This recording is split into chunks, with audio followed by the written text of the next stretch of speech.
lugar por su primera intervención.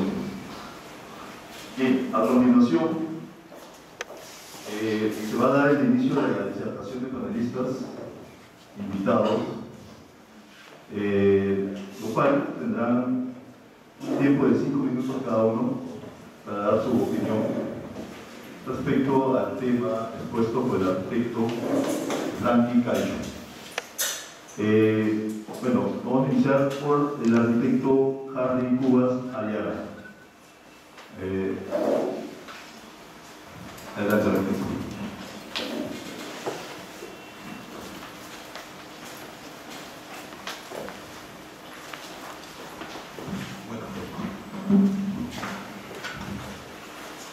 El tema de los PUI, o los planes urbanos integrales, tiempo que lo he conocido, he tenido el gusto y la interesante experiencia de compartir con el equipo de Barrio Mío.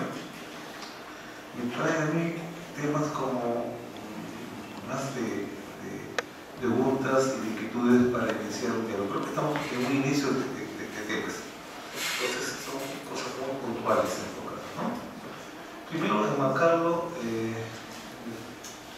un poco en historia muy breve, ¿no? Voy a tener, digamos, de lo que podría llamar la educación corporativa. Y en esto voy a recordar al profesor mío, el difunto Teodoro Acosta, ¿no? Que me enseñaba planificación, y en todo caso también compartí y conocí estas experiencias allá por los 80. Y más o menos a partir de ahí voy a ver cuál es el símil de las tres propuestas que esos tipos se plantearon. ¿No? Uno de ellas es el cual que me han escuchado, en las ideas contemporáneas mías, Miguel Salvador, ¿no? El otro, que es un poco más conocido, es el CODEL, el Consejo de Desarrollo Local, que en esta importancia ha utilizado el concepto, por lo menos las siglas para una experiencia en el propio cercado, y el que está más cercano, digamos, a lo que se ha hecho. Nunca hay una cosa parecida, ¿no? Pero podríamos hablar de lo que se llamó en esos tiempos en el Agustino las microáreas de desarrollo, los microades, ¿no? Entonces, creo que hay una cercanía, un acercamiento, incluso el tema de ver trabajar en laderas, ¿no? Porque yo trabajo en la ladera, en el plano, estaba el profesor Manuel Burber. ¿No? Y el CODEL es un tema, como digo, un poco menos conocido, se dio a San de Gancho en el año 89, y bueno, fue un tema, digamos, la gestión de una propuesta cuando el LAPRA estaba en gobierno, en su nivel gobierno, y también manejaba el Instituto Nacional de Planificación, ¿no? Que se extinguió en el año 90, como lo planteó Franklin. Ese es un poco, ¿no? O sea, ¿cómo lo ubico, digamos? Lo interesante es que he hablado de los 80 y ya estamos en 2014, ¿no? O hablemos 2012, que ha comenzado la experiencia. Entonces, una primera nota es ver un vacío, ¿no? Que bueno, lo que estamos contemplando no nos sorprende porque la verdad que el tema de la planificación, tanto urbana como la otra, ¿no? La económica, que sabemos pues ¿no? Una liquidación absurda, ya que la planificación hasta las empresas privadas corporativas utilizan, ¿no? Entonces, mi primer punto es colocarlo, digamos, a esta experiencia de los planes urbanos integrales dentro de una política de planificación participativa, ¿no? Creo que es mucho más para hablar, mucho más para investigar.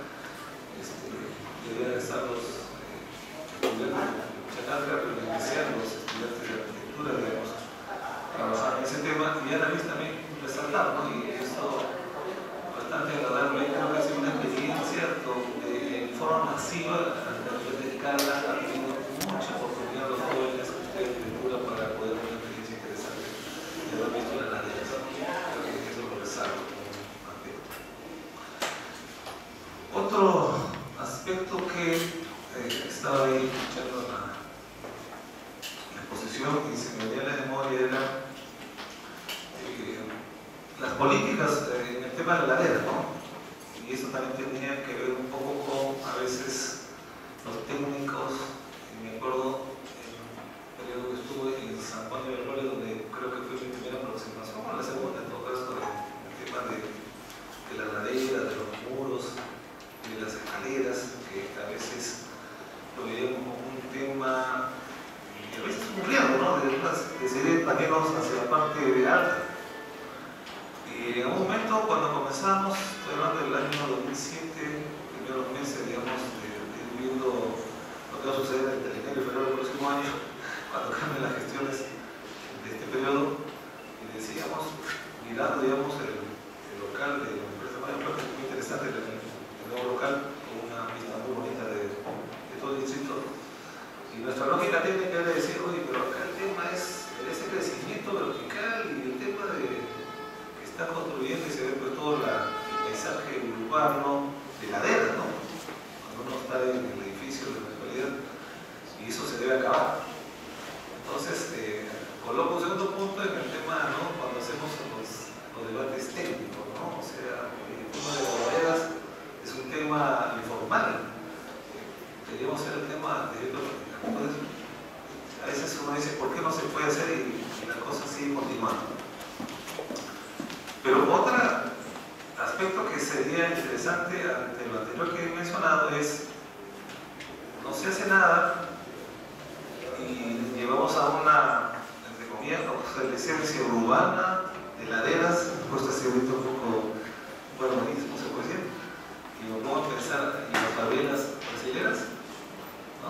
En sitios donde uno no puede ingresar, donde tiene que estar un ejército, o reconocemos que el tema de las laderas de Lima llegó y se queda.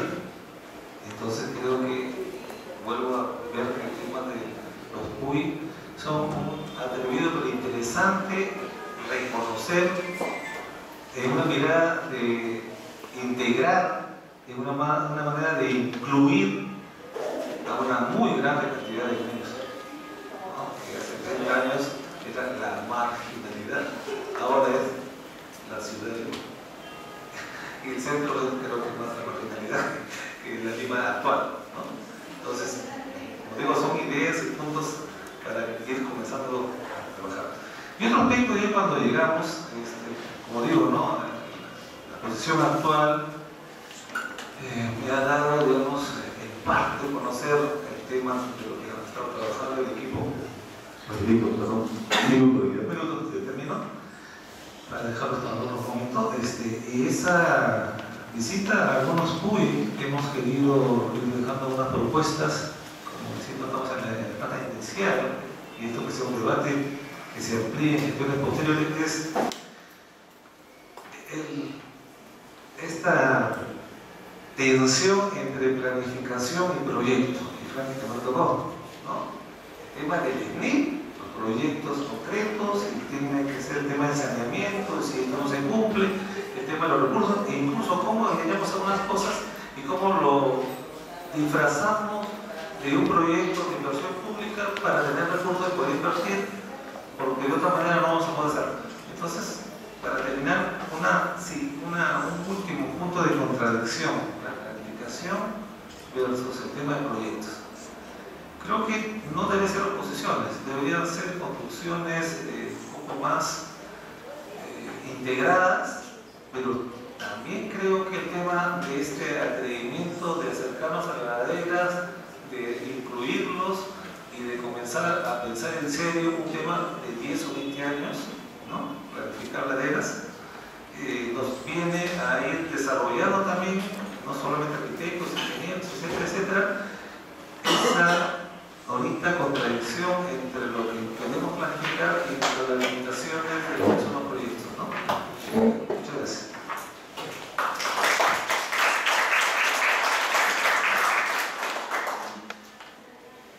A continuación, arquitecto Jorge Reyes.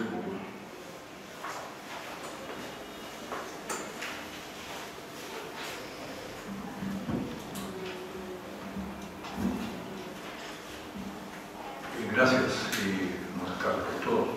Yo voy a acordarme del título que invitaron a esta definición de grandes proyectos, ¿no? Grandes proyectos, por eso, grandes proyectos es además